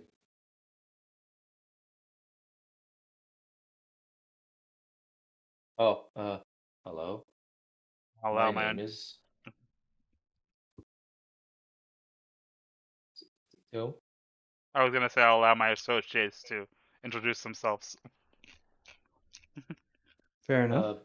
But by our bows, I am Bex. Very nice. Thank you. Akio Kurtz. And I am AK. Oh Bats. god. AK. I, And your most purple friend here. that'd You be have a me, purple correct? friend? Oh, you're Hello. purple. Oh yeah, I wear like very purple robes. Oh, I thought you had Hello. purple skin. Hi. I am Locale Avina Loc Locheres Claist Aria. I'm a Pernoi. How you doing? He nods. I am honored by the knowledge of your true name. Yeah, well, you know, God. figured this is your kind of place. I want to make sure I'm respectful of that. The respect is noted. Your half-elven friend, Palina, looking at you. She'll give him sort of an appraising look and a little half like bow of the head and say, Claudia Lamborghini. Oh yeah, I forgot about Lamborghini. What? Most You interesting name. see? You called yourself Unless Lamborghini. unless you find that doesn't suit me. That's a great name. Hmm. Yourself Lamborghini because you're That is fast. an interesting thing to say after giving your name.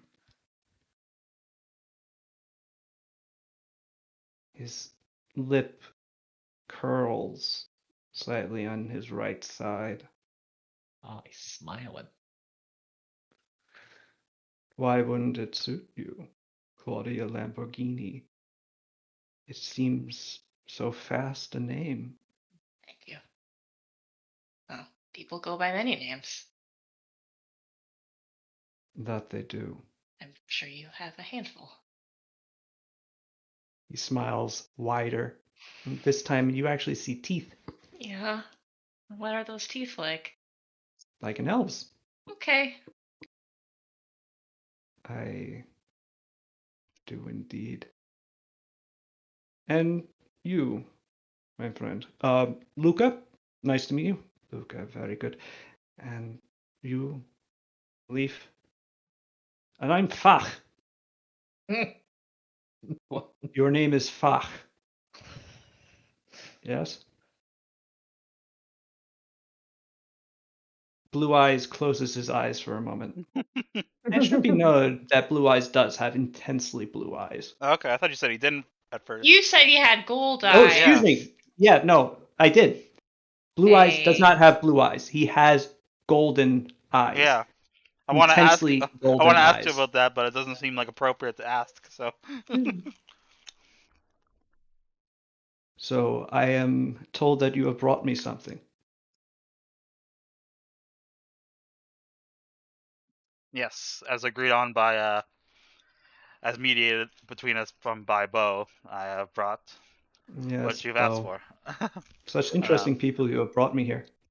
Bo sort of like shrugs.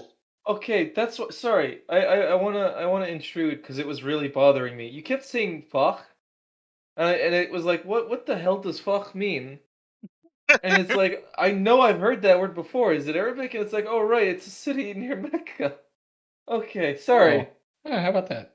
Yeah, that was like really bothering me. That was like at the edge of my brain. Okay. All right. Sorry. hmm. Anyways, that brings out her portable hole and dumps up the chest. Hmm. And now somebody's gonna have to pick that up. Bendu, if you'd please. Bendu and Wait. his goons pick up the 3 cash boxes and bring them over to Blue Eyes, but Blue Eyes just sort of waits. No, that won't be necessary. I know it's in them. And Bendu nods and shrugs, and they walk over and put them on the side. Blue Eyes waits for them to return to the size of his chair before continuing. So, what did you say your name was again? Is he talking to Who's me? he fucking? Yes, Sakurahina. Sakurahina, right. Forgive me, I'm somewhat. I find pseudonyms somewhat tiresome, so I typically have an issue remembering them. And he sits back down, his spreading his cloak out around him to sort of float down over the sides of the table, the chair. Sada Now, grimaces. Sakura, Ina, what is it that you need my assistance with?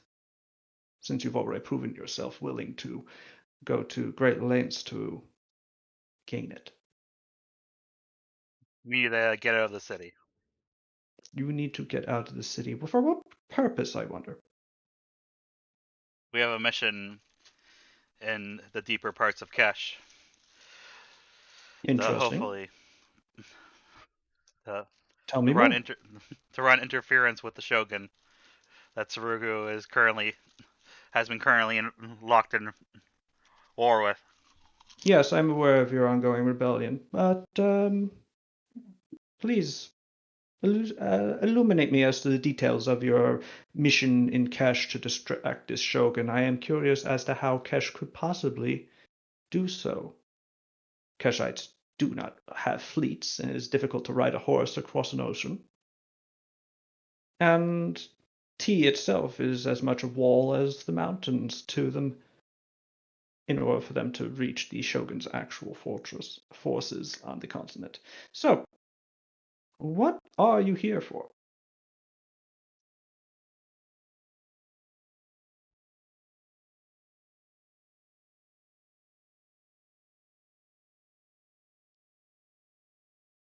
Wait. I'm waiting, I'm thinking. Miss Sakurahina. I need to mute for the silence. There we go. Okay. You've caught me a little bit here. We have dealings with a certain tribe that may be coming into power soon, and we want to make sure T might not be end up being an eventual problem for us as well, along with the Shogun. Interesting. So,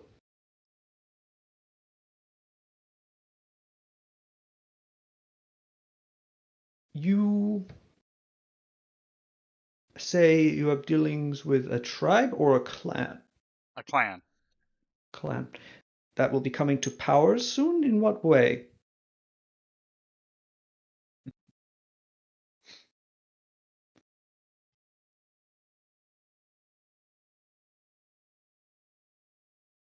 Out of character, Sal's. What's the group called again?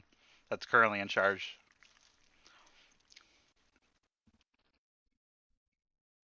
Hello? Hey Lou, it's the Damor Confederation.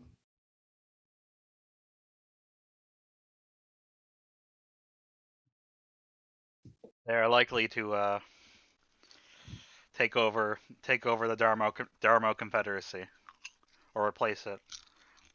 It's the Damor Confederation, not the Confederacy. They are rising up against the Khan. That's interesting to me. I've had dealings with him myself. Are you confident in their ability to overthrow it? Or your own? Yes. Truly, that's interesting. Why do you have such confidence in yourselves? I've heard that Sadarudo and her companions are quite exceptional fighters, but they're in Surugu running the island, of course. You are her second best team, perhaps? Yes. Ah, and you believe yourselves capable of taking on the Dodamore Confederation and the Dada Khan. Yes.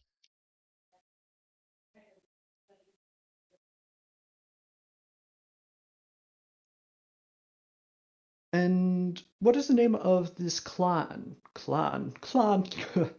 Excuse me.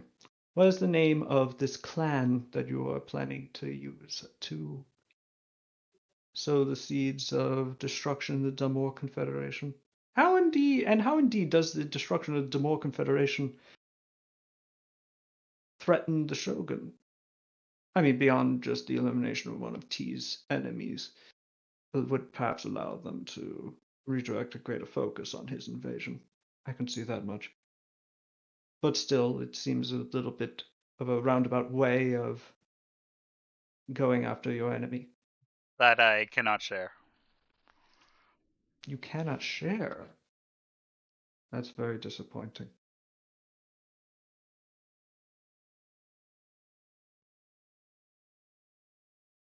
And yet I will still help you.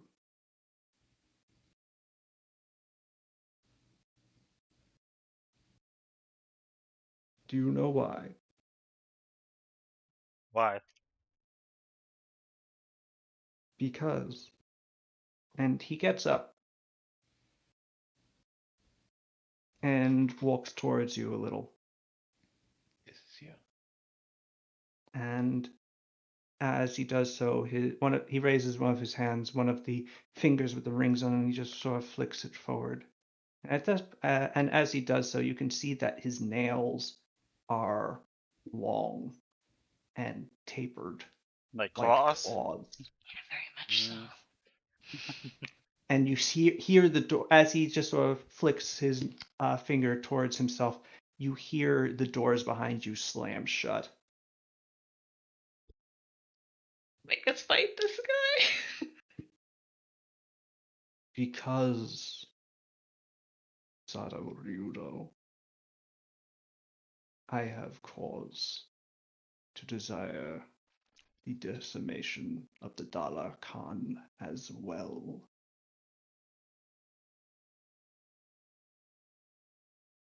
Locale is furiously Oh. writing down excited notes about this. Like, you can't see it, but he's just got a huge grin. House face is so ashen right now. Sada You just said, grimaces and pulls her hood down. you said you have reason to. What was the wording again? He looks at you with extraordinary disdain. Are you composing my biography? No, I I just like have people writing for notes. that. Ah. It's just fun. Well, to be specific, I said that I have cause to desire the decimation of the Dala Khan. Fantastic. Okay, thank you. Sorry, continue. You're very welcome. He turns back to you, Yeah. Sada. So, yeah, she's already pulled her hood down now. That hood is not quite so good in a disguise as you might think it is. Your armor itself is quite I'll be right back. distinctive. The hood is part of it. And he sort of stalks around you. His movements are sinuous, elegant, almost snake-like, as he sort of just moves around. And as he does so, you all begin to feel something deep in your chest. A dread that you've never felt before. Something unnatural. A fear that is welling up, not quite to the point to make you panic yet. So, Really, can I ask you you're one all... question? He stops, somewhat surprised at being interrupted, before turning toward you. Of course. Why After blue your eyes? gift, I think they owe you that much. Why do they call you Blue Eyes? Why do they call me Blue Eyes? Clearly not because of my actual eye color. And perhaps that is why I chose the name. But actually, when I first came here, there was another, a human by that title. I simply supplanted him. I He see. was not quite so effective an individual as I. Although you have done things to impress me, your work on the ship was creative, to say the least. Miss Khalil, I think you have much of the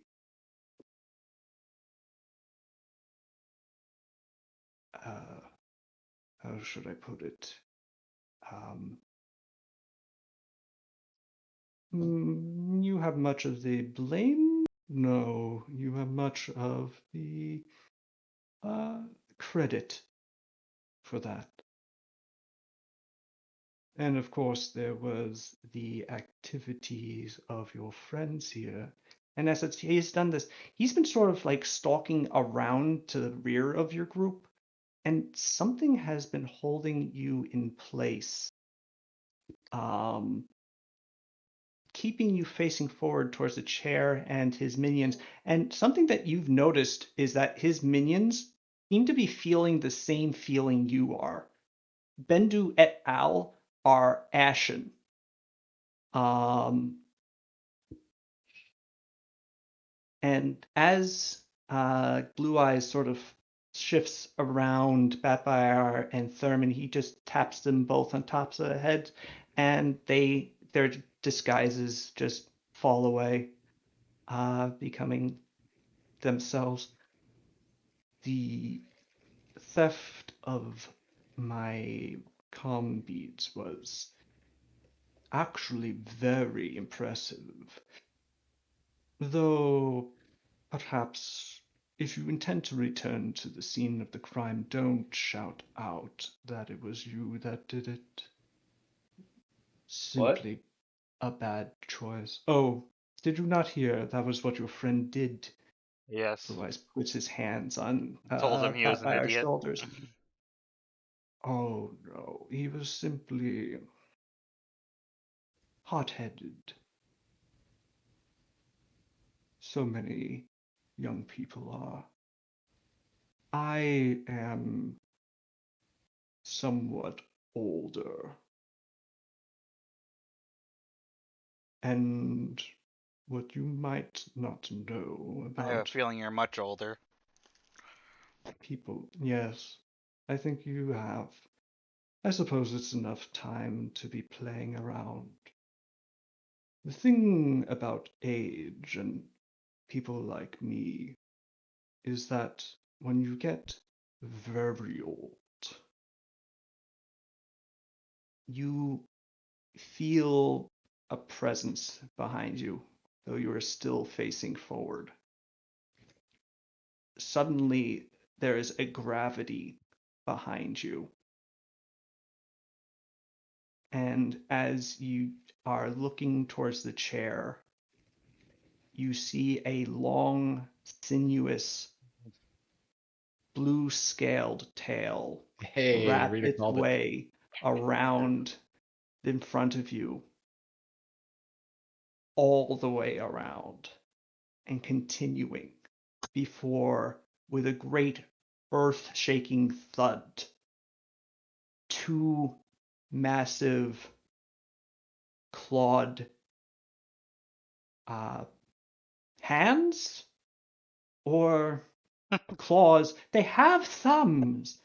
Their fingers Dragon are hands. articulated, but they are lizard-like, long, powerful, connected to powerfully muscled yet elegant and slender limbs, all covered in sky blue and scales, darkening up a long, sinuous neck leading up to a thin, sort of pointed, elegant, draconic face that curls around back over the course of his body that spans the entire 60-foot wide chamber and then some. He is curled up in here as he turns back towards you, bending in his middle in order to fit. His massive wings could easily stretch over the entirety of this chamber.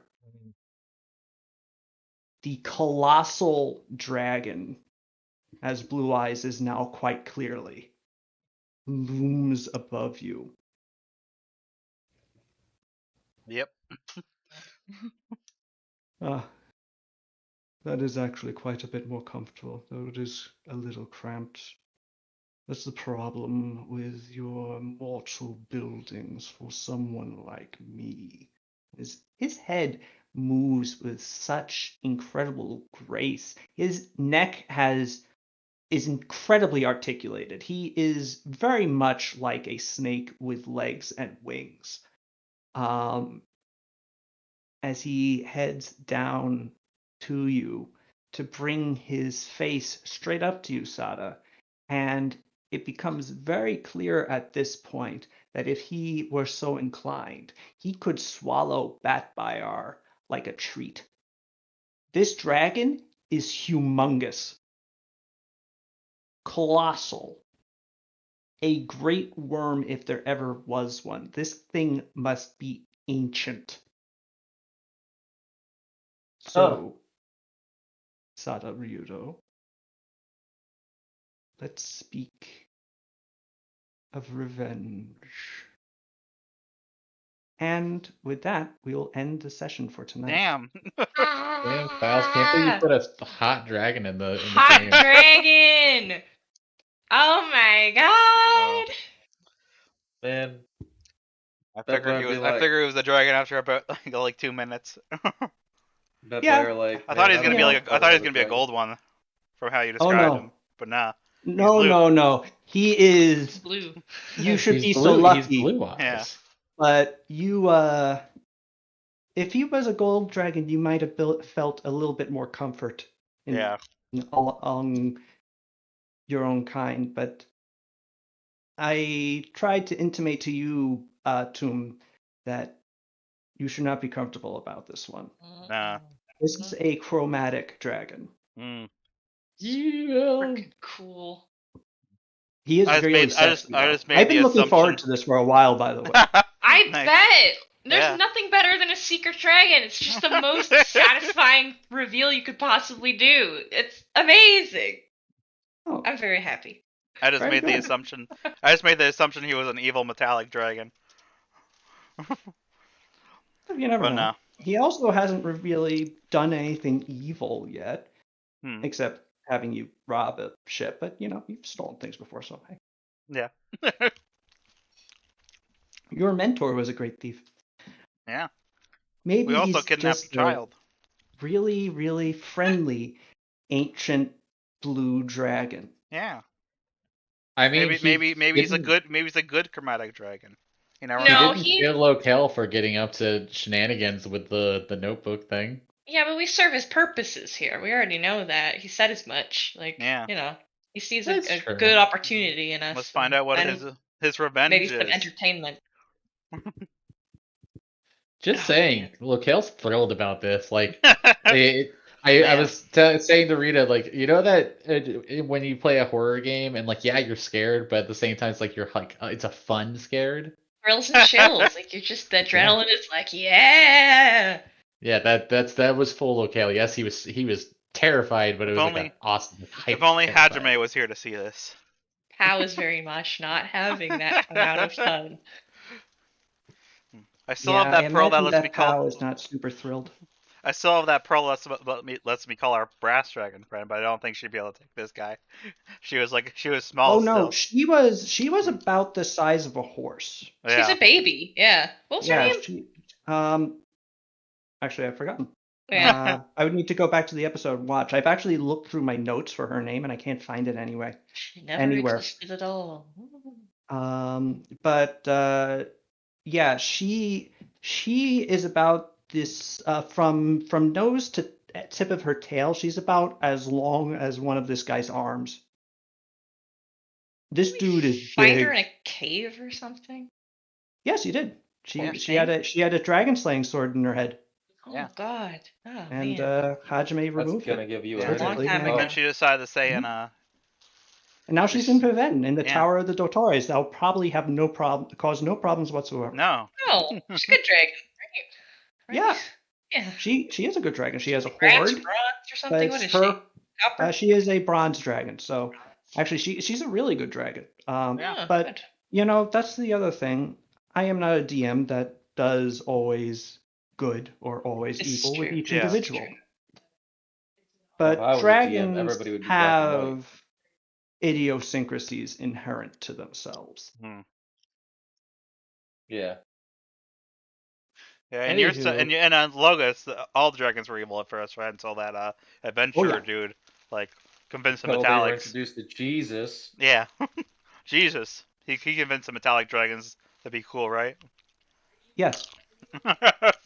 And since then, metallic dragons have a reputation of being good, and chromatic dragons have a reputation of being bad. Yes. But Maybe you should turn off their aberration. dragons are individuals. And Mm. what any individual does is really their own thing. And because each individual dragon is such an independent creature, like there is no real overarching dragon culture because they live so far apart from each other. Yeah. On purpose. Yeah, and there's not even that many of them left anymore either, so. Exactly. Yeah. But you're in the presence of a blue dragon That's probably is really fucking old. Well, the thing is, Blue Eyes. At this point, Sada might actually know this because she has been interested in dragons and Oh. also has lived with Hajime, who has been obsessed with dragons for a while. So just by osmosis, she probably picked a lot of things up. Actually, still might have the rest of you just by being on an occasional dragon rant. Blue dragons typically are not that big. They're like considered around a mid-sized dragon. Oh.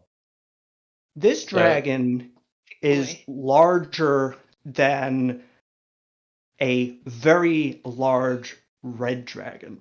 This thing is massive. Ooh, yeah! So he's like an elder worm. He is. You don't really know how dragon categories work, but you would figure that this thing must be like as ancient as possible for a dragon to be, for a Very blue good. dragon to be this big. That's so radical. I'll get a lot of people. Well, cool. I guess we'll have to deal with that when the time comes, which is next week probably. Next unless week. it's let's see, what holiday is next week? There is no holiday. None. Good. I don't think. Yeah, well, today's the Canadian Thanksgiving because you Yes. people are weirdos. Well, Mhm. tomorrow technically. Well, Yeah. I'm gonna go. Yeah, So- I too am going to get ready for